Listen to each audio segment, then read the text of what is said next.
regarder des images de cette rencontre. Match difficile à suivre pour nous, dans la mesure où les joueurs écossais portaient des maillots difficilement déchiffrables.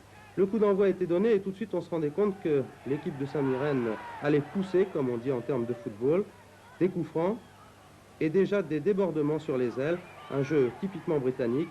On joue sur l'aile, on centre en hauteur et il y a là des garçons qui essaient de reprendre de la tête. Saint-Étienne était à la peine.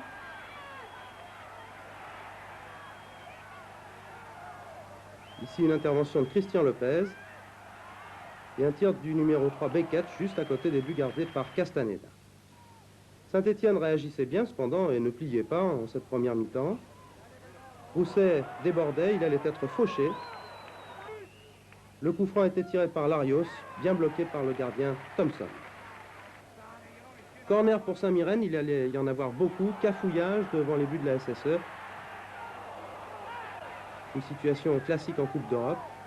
À nouveau Rousset qui partait balle au pied et qui, une nouvelle fois, allait être fauché. Un nouveau coup franc pour une autre action. C'est Zanon qui allait le tirer. Et une nouvelle fois, le gardien Thompson allait s'interposer avec bonheur. La mi-temps intervenait sur le score de 0-0, sous l'œil des caméras de la BBC. 0-0, c'était un bon score pour les Stéphanois, qui avaient fait une bonne première mi-temps. Et ça repartait en deuxième mi-temps avec Saint-Étienne à l'attaque.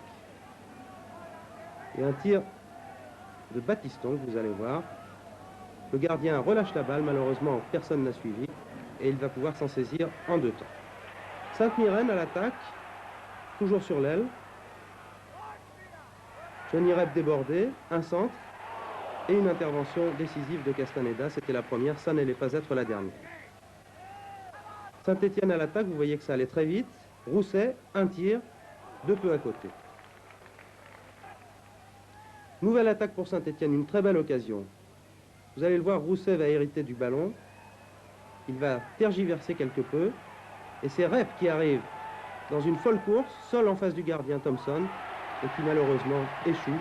Johnny Rep très déçu, qui croyait marquer un but. Nouvelle action, cette fois par Paganelli, qui déborde rapidement sur l'aile gauche. Il se présente seul en face du gardien et d'un défenseur. Il est fauché. Il réclame le pénalty. L'arbitre, M. Sorensen, ne le lui accordera pas. Désormais, Saint-Mirren va réagir, toujours par les ailes. Et ici, une action qui ne donne rien. Castaneda pourra s'emparer du ballon avec l'aide de Janvion. Encore Saint-Mirren sur les ailes. Et un tir de peu à côté. Une reprise de volée manquée d'Abercrombie.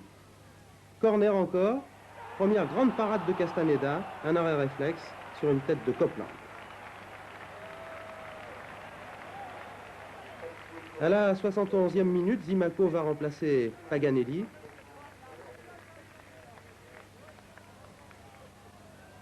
Et les corners vont se multiplier pour Saint-Mirren, avec ici une tête de McCormack et un nouveau plongeon de Castaneda, très brillant, en Écosse. Re-corner. Un cafouillage, vous allez le voir. McDougall va se présenter seul devant Castaneda. Il va tirer à côté et finalement, Janvion parvient à sauver.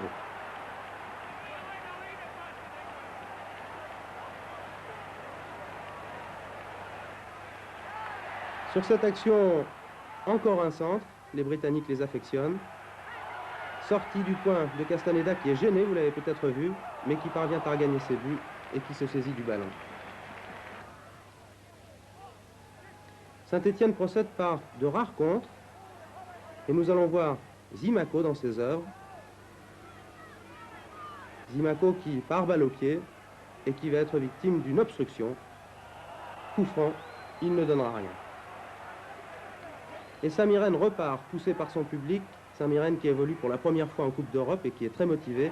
Castaneda boxe la balle et plonge très courageusement dans les pieds de Stark. Saint-Étienne a eu chaud. Enfin, dernière action qui nous a semblé importante de cette rencontre, l'avertissement, le carton jaune infligé à Castaneda, la vedette du match, par M. Sorensen, qui lui a reproché de temporiser.